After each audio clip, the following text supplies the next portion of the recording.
Hello, and welcome to Artfluence with Vivie, where we explore how art shapes power, identity, and global influence. I am Vivian Boateng. In this episode, we explore the intersection between art and lived experience, how personal realities can shape creative expression, and how that expression can in turn shape awareness and understanding. What happens when an artist chooses to tell the truth, not just through their work, but through their life? My guest today is Adjetey Anang.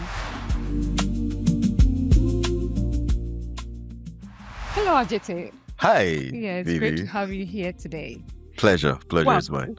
Yeah. When you think about yourself at your core, and not just professionally, but personally, how do you define who you are as an artist? And what do you feel truly shapes that identity?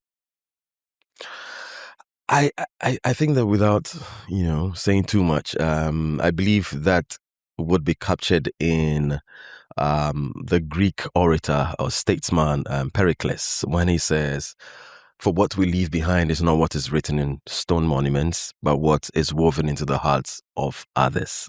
And so that for me would be at the core, and I've seen that thread run through from when I was a kid into school and as an adult. I think that has influenced me in a lot of ways, and even when I've gone off track, I've always found my way back because it's like this is your path, and so that would be it.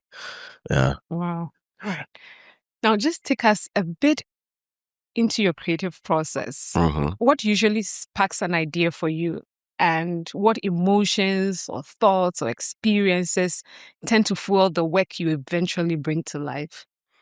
I believe strongly that, even if you take, if you look at it through the lens of my craft or my industry, if you will, we're human beings who are trying to connect with other human beings through the stories we tell, through our creativity, and we're not doing or creating whatever we do to just admire ourselves and sit in our own corner, but we want others to also be a part of the journey, bring them into the fold to give them a deep understanding of what inspired you, why you're going this way and not that way, etc. And so for me, at the core is that human connection, and that we can relate to each other better, and through our works we can also voice out our frustrations, our difficulties, our joy and happiness, and that makes us humane. And I believe that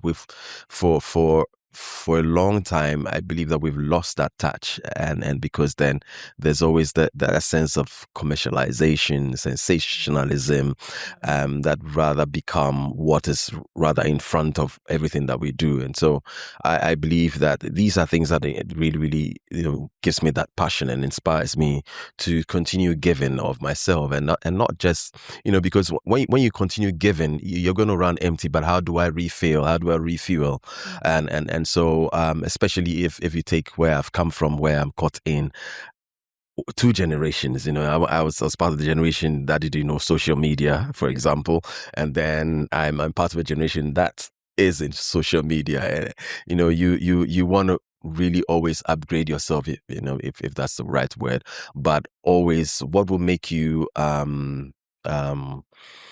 present, and so that people who you're leaving behind and the people that you're meeting still connect, and that thread that I talked about is not lost in there, that you still want to connect with human beings, feel what they feel, express it through your works, and just be human as possible. And that for me is that's it. That's it for me. I mean, I heard you say connection, making the work relatable. That's right. Somebody watching you must feel, that, oh, I see myself in what you're doing. Exactly. And thank you for that. Now, looking at your body of work over time, are there particular themes or social issues that you find yourself constantly returning to, even unconsciously? No, that's a good one, because I haven't really been intentional about, okay, let's reflect and look at what really is pulling me in a certain direction. I think consciously what I've done and is to avoid being caught in, one direction or one theme, if you will. I think and that has been influenced because of my role in Things to Do for Love, the character Pusher. I think that was really, it was blown out of proportion in regards, and so if you look at works that I've done after Things to Do for Love, all works that came before me were in that, space. Hey, Pusha, let him play the bad role, let him play the bad type casting. There you go. And so I was conscious enough not to be caught in that space because I didn't think that. And there's nothing wrong about typecasting. We've seen the Steve Martins, the comedians, who have just been what's the word? Intentional about their craft, and I'm going to be a comedian. That's it. I'm not going to do the action man or any other thing, and it works for them. But I didn't, or I don't see myself as being that kind of person. I think that I have a lot of other things to offer, and so that made me very conscious to not accept roles that came in the light of Pusha.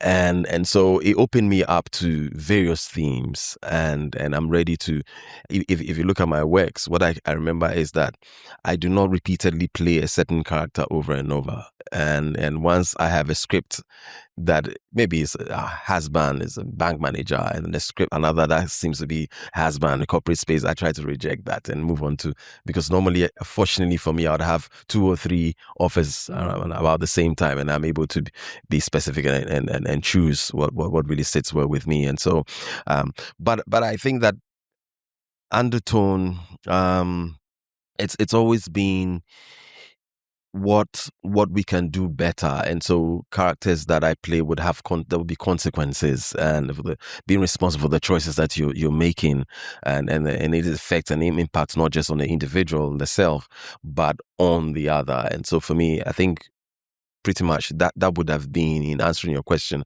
that would have been what I would say that I've tilted more to. All right. I was going to ask you if you see art as carrying a certain responsibility, especially when it comes to reflecting society and influencing how people think and feel. And I really tremendously. I mean, just to add to that, I mean, because you're being specific, I think that if art, even when it's unintentional, it has that, there's that, for want of a better word, that spirit within it that expresses who we are, what we are, whatever that we want to pursue, and for me, in times like this, then the intentionality comes in, because there's everything. I mean, when we look at our world now, everything to sort of make art, caught up in a certain bubble, or with restricted, because of different cultures, people who have greater influence, and how they want us to trend, and so in our part of the world, especially if we're not intentional with our art, and then we get lost in there. We can't represent ourselves. I remember those days where we were caught in you speak vernacular and you're punished, and so you dare not speak any local language, and we're gradually losing touch. I mean, and I sit here, part of that, I talk to my son, I speak Ga with him, and then he answers English. He will not speak the Ga, and we're trying so hard, we're trying to find ways in which he can. Now, if we look at 2-3 generations after that, the language will be gone. And so that's why I say we have to be intentional, and not just language. I mean, whatever that we want to express to represent us, our identity, and who we are, and so that the world will be forced to accept it, to because if you're not intentional, I mean, hey, somebody's going to be, and they're going to sway minds away, and that would be the norm. Yeah.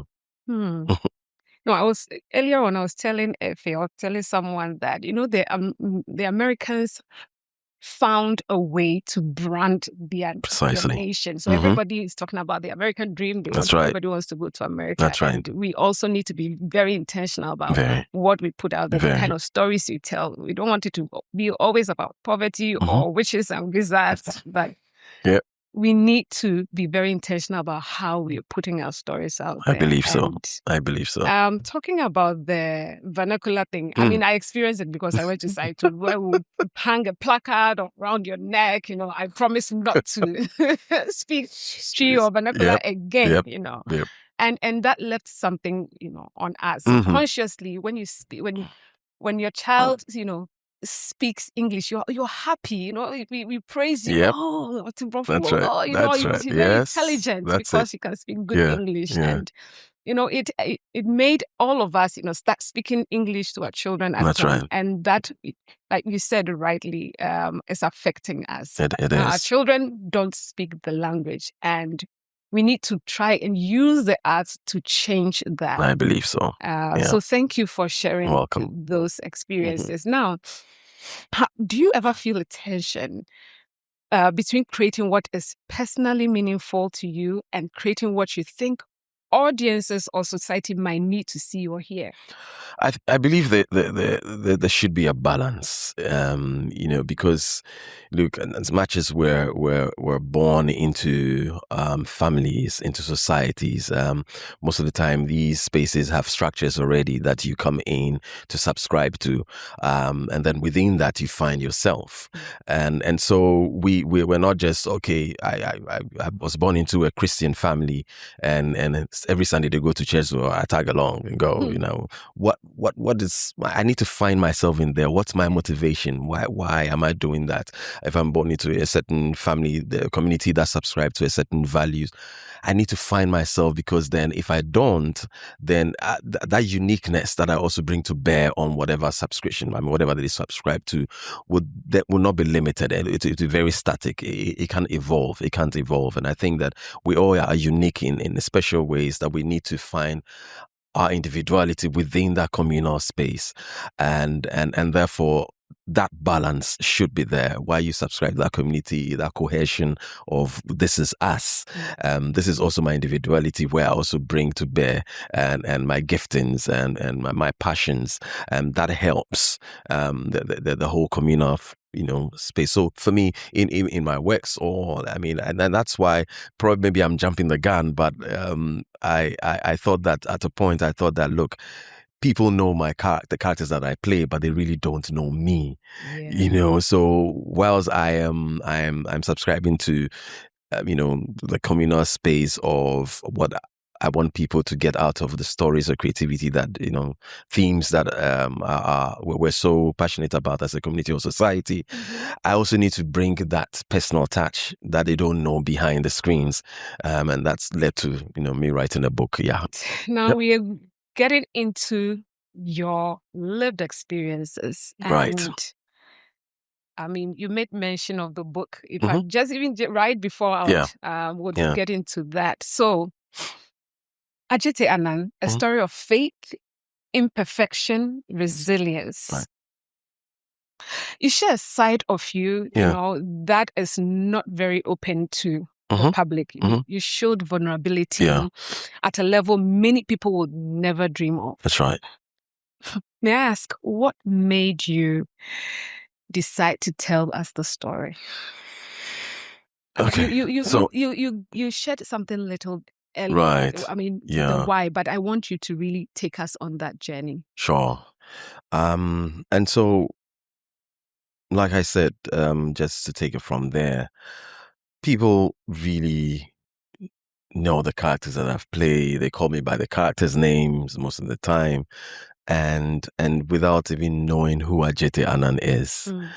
And therefore there is this perception that he can do no wrong. The blood running through his veins is blue, not red.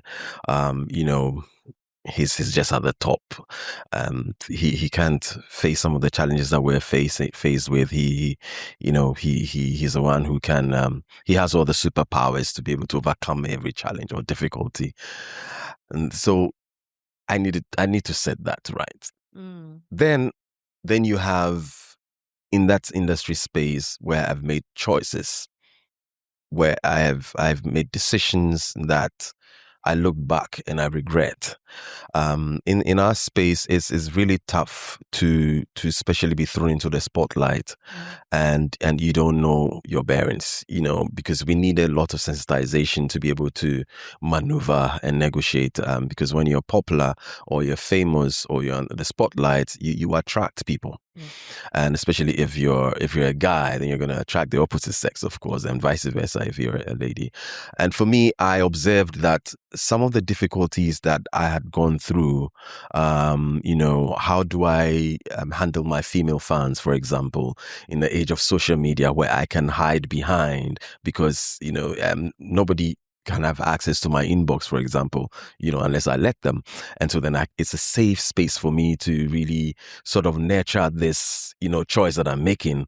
And I realized that it's the same challenges that young potential talents are experiencing or are about to experience.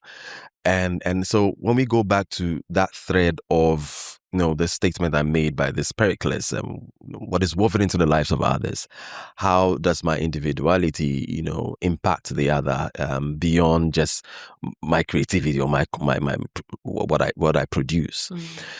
And so I thought that the book would be one way of addressing that, and letting people know, especially young people know, that, hey, look, you may think that it's all perfections and all that, but I've struggled, and the choices that I made, don't repeat them. If I made a direction A, make a direction B, because then you would make a well-informed choice, and you'd be a better person, and do better than I did. And that in a way is really raising the standard, not individually as you as an individual, but also the industry, because our individualness impacts the industry and the spaces that we find ourselves. And then also it allows young people to now approach me, because before then there's this, hey, Charlie is all perfect. If you go tell him about this your problem, there's Charlie yawa, or it means that Charlie, so you can't go to him with these things because he can't even relate. But then it allows people then to, oh, Adjetey even has done A, B, and C, and he's falling short here. I can go to him with this issue that I'm struggling with, and perhaps I can. So it opens that door for people now to be able to come out confidently and express whatever it is. And so for me, these are pretty much the reasons why I went into the book, and also for people to know who really Adjetey Anang is behind the characters that I play. Yeah, thank you. Right. Once we come out to tell our stories, it gives them room to also, precisely learn from those experiences, and do better, so that we don't reinvent the wheel. That's right. Thank you for You're sharing welcome. that. Now, just before you go in, I think there's also one vital thing that I left out. When you come out and you paint a picture, especially I've done interviews all over, and people really didn't know this side of me until the book came out. You put yourself out there as a hypocrite. Because when people are singing your praises, and somebody who maybe you flirted with on social media space is like, share. Now, more come and see the conversations. This is the guy you're praising, all this perfection, So there was a need for me to be that vulnerable to let people know. So even they would know that, oh, I mean, yeah, he's telling the truth. I mean, and I'm not hiding behind things. I'm like, oh, as for my dark place, don't talk about it. There's a good part, just for me to be that vulnerable, then people can now relate and connect. And so that also was important, that I'm not sending the wrong message out there as a hypocrite, as you will. Yeah. Thank you for that. Vulnerability and also integrity, because it takes integrity for someone to come out like that and say, hey, I did this. Right. None of us is perfect. We all go through stuff. Right. But for us to come out from that, to tell that story so others can learn from it, it takes a strong person to do that. Yeah. Talking about young people and how, telling our stories to help them, pick from it so they learn. Yeah. And we're talking about habits and addictions. Mhm. And because there's a program coming up, there's a production coming up titled Addiction. And we've all faced one addiction or the other. In fact, my addiction was with phones. But I'll tell you more about that later. Right. Today it's about Adjetey Anang. Right. Habits and addictions don't always announce themselves. Many times they sneak up on us. Yep.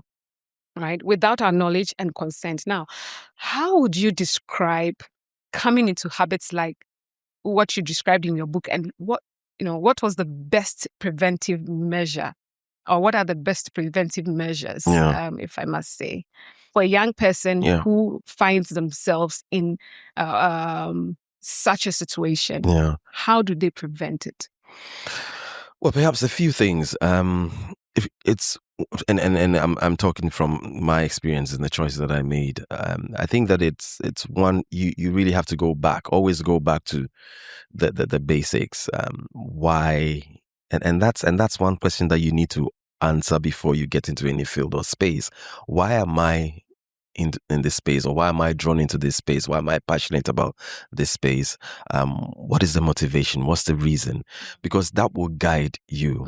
And so if for me it was impacting lives through my works, and also finding fulfillment, that individual fulfillment, I need to always go back that the choices that I'm making in the process of my creativity and my works, are they aligning to what I do say is my foundation or my goals? And so that is one. But also realizing that you're messing up, and wanting to do something about it. Because it's one thing realizing it, but I don't really. But for me, the simplest would be having accountability people around you. What kind of people you surround yourself with? For the most part, I think that people would love to hear what they want to hear, and so they'll surround themselves with people who would sort of tick all the boxes for them, even when it's not okay. I mean, sometimes I walk out of a premiere and I know that there's some scenes that I just should have done better, and people are praising me. Oh, that was the best performance ever. I'm like, really? I know myself. I know the stuff that I did wrong and all that, and you must be your own self-critic, and surround yourself with people who will tell you the truth and be honest with you. And that's why I don't throw the baby and the dirty water away, as they say it. I think I messed it up. Throwing the baby and the dirty water away. Is that how we say it? Yeah. So you have people who come in to comment on your social media spaces, and sometimes they don't do it well. It's the how they do it. And it sounds a bit rude. It sounds very aggressive, and as if they're attacking you. But I'm able to sift the content out, because it's like they have something that they're saying. It's just the how that may sound offensive, and when you do that, then you're posturing yourself to learn and want to be better and better. But ultimately, for me, it was boundaries. You need to have boundaries. One of the things that I realized that was in the early ages where that there was this culture of, when we're attending events, you don't bring your partner. Somehow it was just normal, and I found myself doing the same thing. But then it opens the door to everybody, to come at you, but I realized that the contrast is, whenever I attend an event, for example, my partner, my wife, the atmosphere changes. And you think that is like, oh, it won't worry, that kind of thing. But it's a boundary you're setting that protects you yourself. And I believe a wise man told me that if there are family patterns. Now, if your great grandfather was a drunkard, and it will trickle down. You have to stay away from the bottle, because that cycle will repeat itself. And so if relationship was an issue, for example, part of the reason why I do this is also, as I said, to let people know I'm from a family where relationships is a problem, where we have, out of 8 children, only 1 marriage stands to date. So that alone tells you that, watch it, boy, this cycle is going to repeat, is likely to repeat itself. And even in my life, you realize that, you can see these things coming in, sort of disrupt my cause or my path. And you have to take that as well so that you avoid the things that you need to avoid so that you're not caught in that same cycle. And so these are a few of the things that I would say that, look, young people be wary of, and stay humble, because one of the things that hides that, is that if you're not humble enough, then you're not ready to learn. And we think that we're always supposed to learn from people who have made it up there, but that young person who comes onto the space, and maybe the first production that he or she is doing, but carries a uniqueness that you need to borrow are to yours to make whatever you do relevant. And so for me, I don't stop learning. I don't look down on anybody, because everybody has something that they are good at better than you. And yeah, I hope I've not messed up everything, but Not at all. So for the young people, know your why. Why am I doing Precisely. in whatever space you find yourself? Awareness. Yeah. Knowing who you are, knowing why you're doing what you're doing. Exactly. That guides you. And also you spoke about boundaries. Yeah. Setting boundaries, Yeah. so you don't find yourself in spaces that will lead you down, Precisely. the rabbit hole. Yeah. And staying humble. Yeah. Very important. I mean, not only the people at the top can teach you, but those even below you can also teach you. All right. Wow. From the inside looking out, would you describe the reality of helpless relationships with bad habits and addiction? The thoughts, the emotions, the internal conflicts that people who have not experienced it might not fully understand?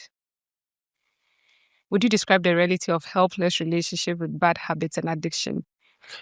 I totally believe that, and also because what we feed will grow, and so What you feed.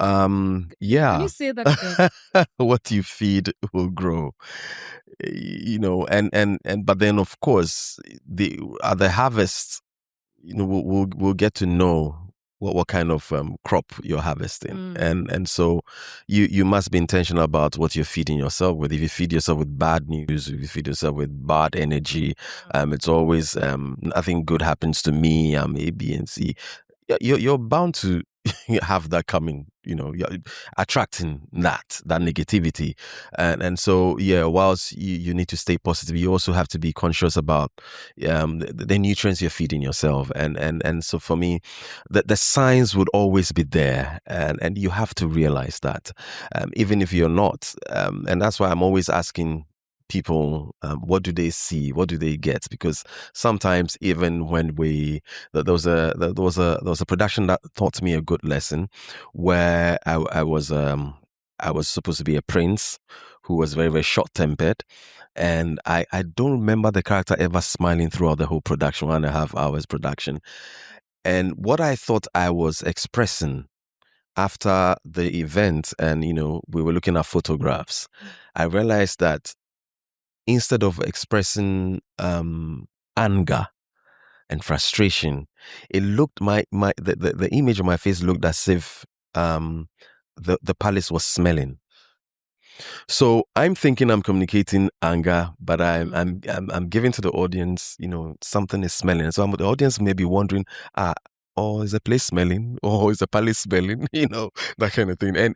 And that taught me a lesson, that you may think that this is what you're giving out, but what's the intended target audience is receiving something different, or thinking something different. And so there has to be something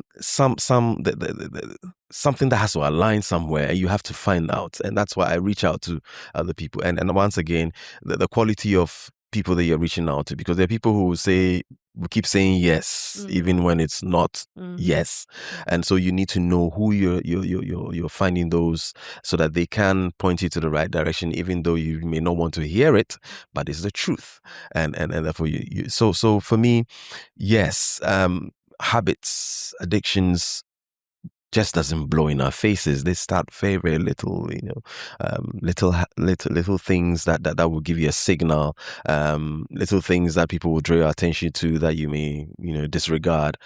You need to hold dear and always align with, your purpose and why you are, as I said, once again, why you're in this space, why you want to do what you're doing. So yes, they have a big role to play in that, yeah. Talking about stories, the stories we tell and how even the audience take it in. I mean, we have a production coming up titled Addiction. I mentioned it to you.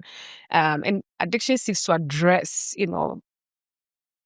issues of dependence on habits and substance. And I've always wondered, what do you think is the impact of a production like Addiction, on people who have dealt with this? And the rest of society? On many levels, look, it brings a breath of fresh air for those who do not have or do not get an audience or are unable to express whatever they go through.